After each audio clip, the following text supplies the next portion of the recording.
A man chained by darkness, a village paralyzed with fear, and demons so desperate they pleaded for the nearest animals just to escape the presence of Jesus. Imagine what it would feel like to stand on that hillside, witnessing an army of unclean spirits begging to inhabit pigs instead of being cast into the abyss. The air was thick with terror, and yet the man at the center of it all had no power over what was happening. Why pigs? Why would demons, powerful enough to terrorize a man for years, fall to their knees and beg a human-looking figure on the shore?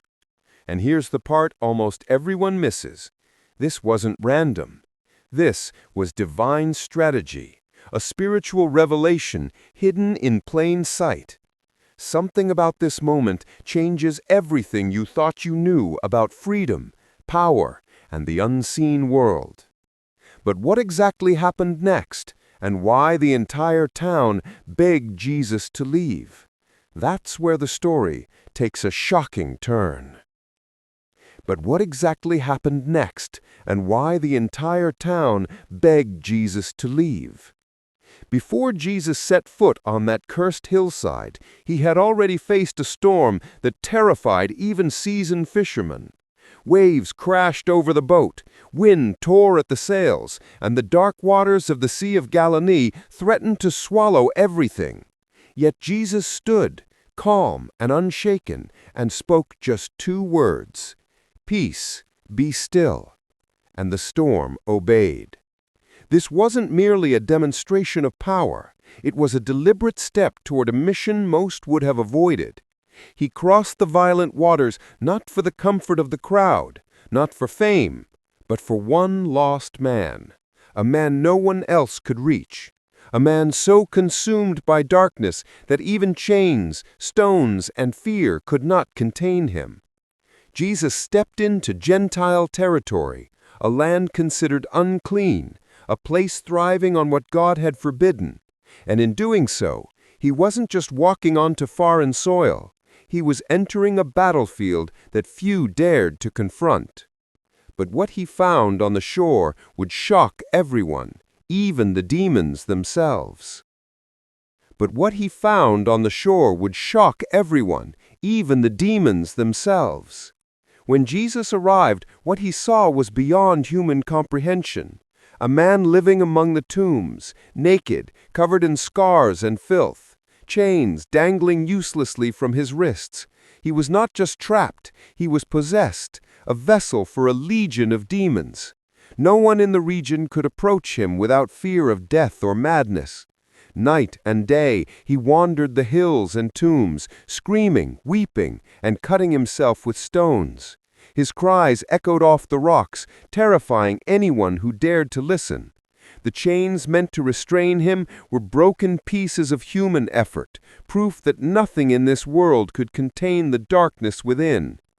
This man had lost everything: home, family, identity, even his own mind. He had become a living legend of horror, a cautionary tale whispered in fear.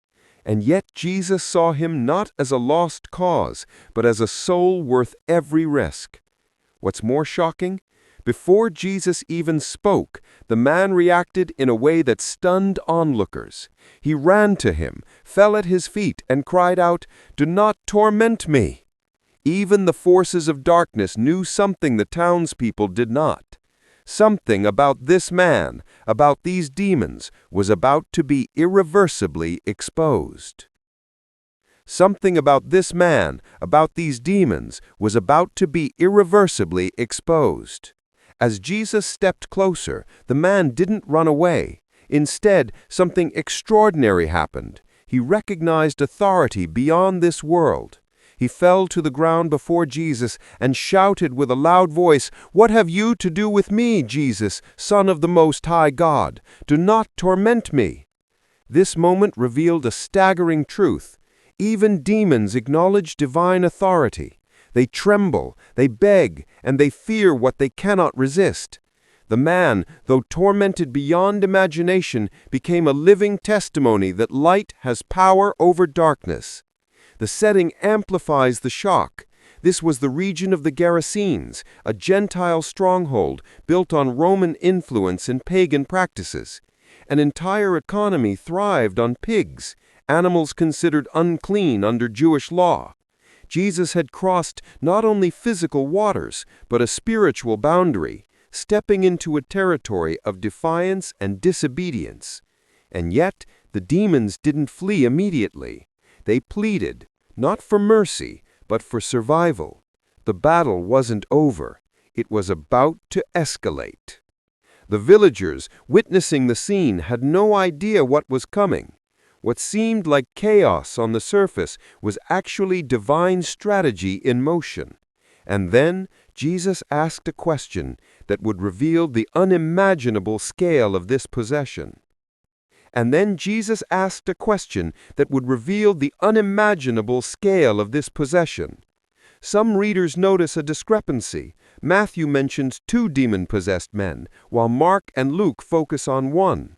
This isn't a contradiction, it's a matter of emphasis for different audiences. Matthew, writing to a Jewish audience, highlights both men to reflect the 2 witnesses necessary for eschatological judgment. Legal principle of witnesses. Mark and Luke, speaking to Gentiles, focus on the man whose transformation illustrates Jesus' power most vividly. The point is clear. Regardless of the number, the magnitude of the demonic presence and the authority of Jesus remain undeniable. And now, the man's next words would expose the staggering truth about the darkness inside him. And now, the man's next words would expose the staggering truth about the darkness inside him. Jesus asked the man a question that would shake the very foundations of the village. "What is your name?" The reply was chilling. "My name is Legion, for we are many." Legion, a Roman term for thousands of soldiers, organized, ruthless, unstoppable. One man completely overtaken by an army of demons. No wonder chains shattered, stones couldn't hold him, and screams echoed night and day. This was not ordinary oppression. It was an invasion of unimaginable scale. And yet, even this army, thousands strong, trembled before Jesus. The forces that had terrorized the region for years knew the authority of the Son of God. They didn't argue, they didn't fight, they begged. "Do not command us to depart into the abyss," they pleaded. The abyss, a place of internal imprisonment, was far worse than inhabiting pigs. Even in a herd of swine, they would survive, but only just. Jesus gave permission, and the result was immediate and dramatic.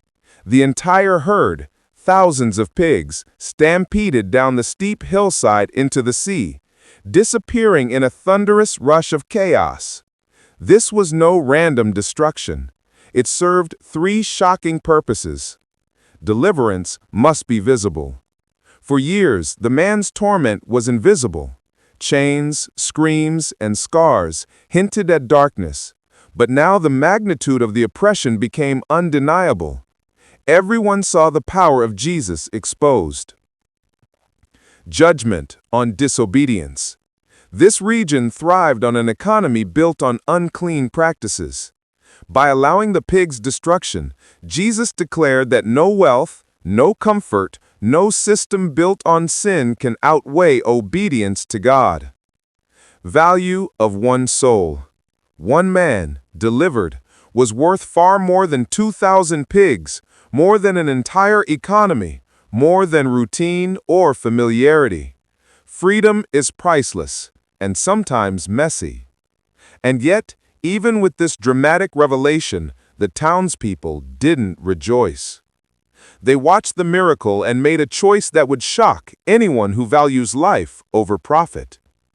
They watched the miracle and made a choice that would shock anyone who values life over profit. The townspeople rushed to the shore after witnessing the herd's destruction. They expected celebration, gratitude, maybe even wonder. Instead, they were terrified. They saw the man, once a legend of horror, now clothed, calm, and fully restored. But their hearts recoiled from change. Rather than embrace freedom and mercy, they begged Jesus to leave. Profit over people. Familiarity over transformation. The very presence of God had become a threat. And yet, Jesus did not depart silently. He had a mission for the man, a plan that would extend far beyond the fear of the crowd. The man who had been chained by darkness was about to step into a role that would shock everyone, one that would redefine what it means to witness God's power. The man who had been chained by darkness was about to step into a role that would shock everyone, one that would redefine what it means to witness God's power. The man, once consumed by darkness and fear, now stood fully restored. He begged Jesus to let him follow, to stay close, but Jesus had a different plan. Instead of taking him away, he commissioned him to return to his own people and declare what had been done. This man became a living testimony, moving through the 10 cities of the Decapolis, proclaiming his deliverance. He did not have a seminary degree. He did not need formal training. His authority came from experience, what Jesus had done in his life. Everywhere he went, people marveled. They didn't marvel at arguments or theology, they marveled at transformation. A man who had been chained by an entire legion of demons now walked freely, clothed in sanity and peace. And yet, even with this powerful witness, the story does not end here. There is a final truth, a lesson that shakes everything we think we know about freedom, power, and the unseen world. The story of Legion and the herd of pigs leaves us with truths that cannot be ignored. Demons are real, their strategies are calculated, and even they fear the authority of Jesus. One man, completely overwhelmed by darkness, became the proof that no pit is too deep, no past too broken, no oppression too great for God's intervention. Freedom is rarely neat.